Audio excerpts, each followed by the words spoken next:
No, this is not an anti-Semitic video. It is educational, and we hope that by the end you will have learned something.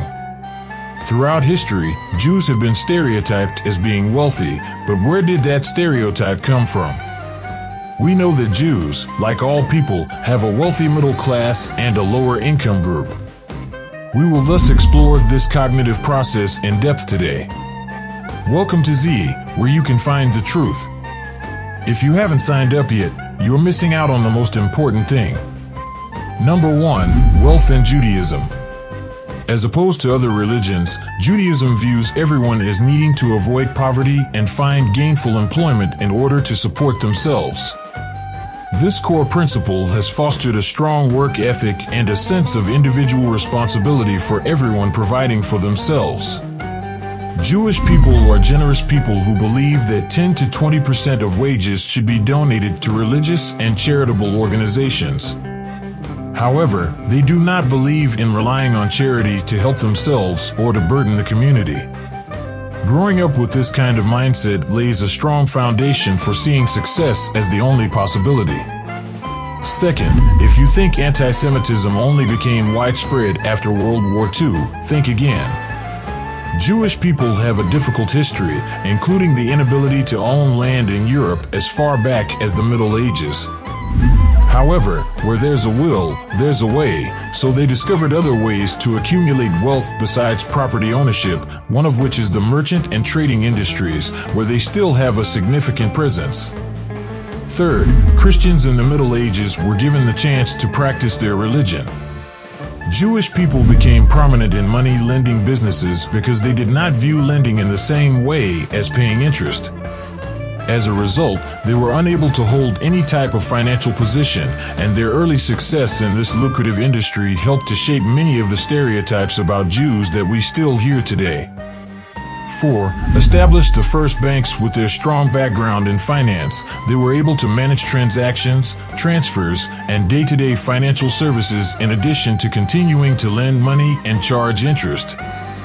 This was a much-needed service on a developing continent that helped to fuel further growth, but it wasn't all sunshine and roses. This achievement also gave rise to jealousy, which throughout history contributed significantly to anti-Semitism. Number 5, the most educated religious group. According to a 2016 survey from the Pew Center, Jews are the most educated religious group in the world, averaging 13.4 years of education for post-secondary degrees. 61 of the qualifications are held by Jews. The stark disparity between the top and second most educated religions is even more striking. Christians are the second most educated group, but their average length of education is just 9.3 years, compared to Jews' average of 13.4 years. Since more education translates into a higher starting income, Jews have better financial circumstances even before they graduate from college. The 6th, Jewish people take great delight in giving up their wealth to better their community. This pride may stem from a long history of discrimination, or it may simply be in their nature. Their ethos includes a mutual aid mentality that ensures that each member of the community is supported to enable them to succeed. If someone starts a new business, the community will support it. If someone else experiences financial difficulty, the community will try to assist them. According to Jewish law, the poor are to be respected and protected. The idea of wealth is not just to accumulate wealth, which is seen as vanity. Wealth is seen as a means to an end to grow a community. It is highly frowned upon to not give generously to the social and spiritual needs of the community. Because of this strong focus on uplifting the entire community, even shunned Jewish communities have managed to survive the hardest times by investing in one another. The 7th, their religion espouses ethical business conduct. There is no tolerance for unethical behavior in Jewish businesses, since the Torah and other Jewish philosophers, leaders, and writers have made this very plain. Knowing that you're doing business with someone who is motivated to uphold moral standards by a higher power makes Jewish business people a very alluring business partner to many. Any deception, collusion, or price fixing against a consumer is known as onay, which translates to oppression and means fleecing the consumer is seen as an oppression of their freedom. The eighth. Despite enormous obstacles, resilience and persistence are second nature. Jewish people have demonstrated tenacity throughout history. It is woven into their very being. With this perseverance, the emphasis has remained on the spiritual and practical.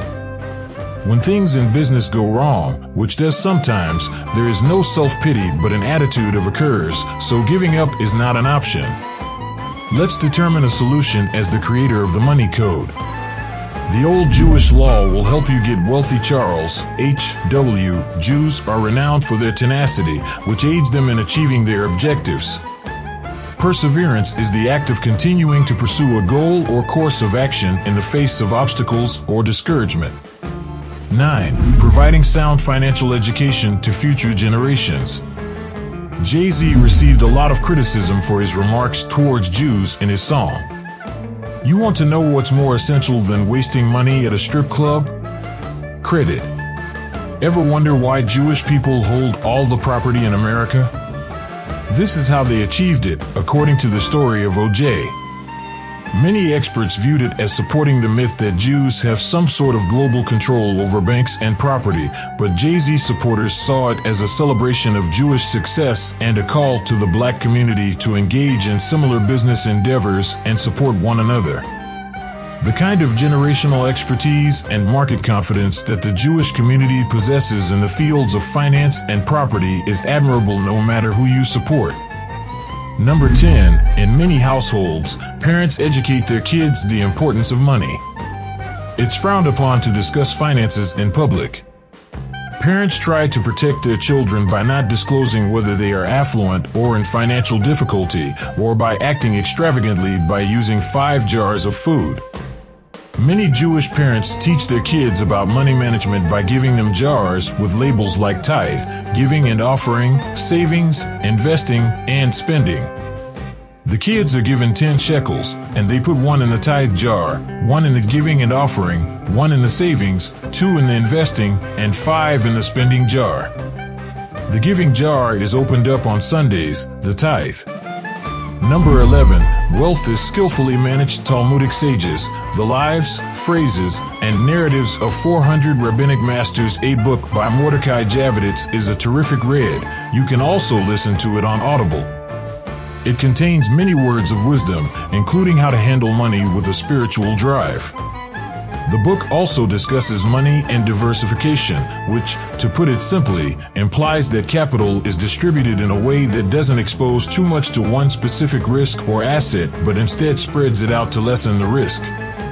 Avoid putting all your eggs in one basket. 12.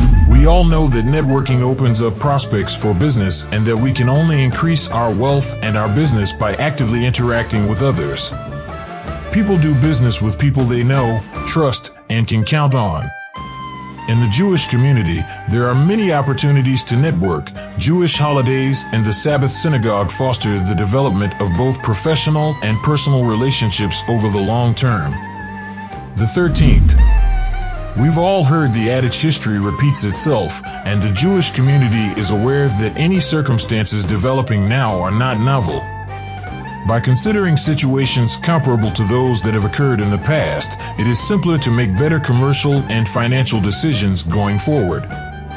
Gaining riches involves understanding market cycles, picking up on patterns or trends, and establishing a foothold in global currency. Beautifully written by Kelso Kukrakorn, author of The Secrets of Jewish Wealth Revealed. You're going to learn how to tell your money what to do and how much to work for you instead of the other way around, where your money has previously told you what to do and how much to work. Number 14. Suggestions from one of the wealthiest. Mark Zuckerberg was just 19 years old when he founded Facebook in 2004. He was raised in a Reformed Jewish home and had a bar mitzvah with a Star Wars theme. Since becoming a father, Zuckerberg claims to have become more religious, and he frequently gives wise counsel to aspiring business people. He claims that while some people wake up and work hard, others dream of achievement. The Torah does teach beautiful principles for success in life, which we can all learn from self-learning education, and a hunger to learn will set you on the right path to becoming financially secure. Number 15. The simple truth: it is true that there are many wealthy Jews, but it is also true that there are many poor Jews. Robertson, there are no problems, only opportunities for growth, says Orthodox Jewish Rebbetzin Dana Weinberg, founder and dean of the Ayat College of Jewish Studies for Women in Jerusalem. Alright everyone, what lessons can you learn from today's video? Share your thoughts with us in the comments section below. And as a thank you for watching to the very end, here's your bonus. There is a long history behind why Jewish people and money have been portrayed in the way they have. Some people think that there are secret Jewish societies that control the world's finances behind the scenes. It is up to us to stop perpetuating these stereotypes. We must be honest about our privileges, differences, and historical legacies. We must educate ourselves, and we must recognize the journey that Jewish people have made. Until next time, keep it in mind.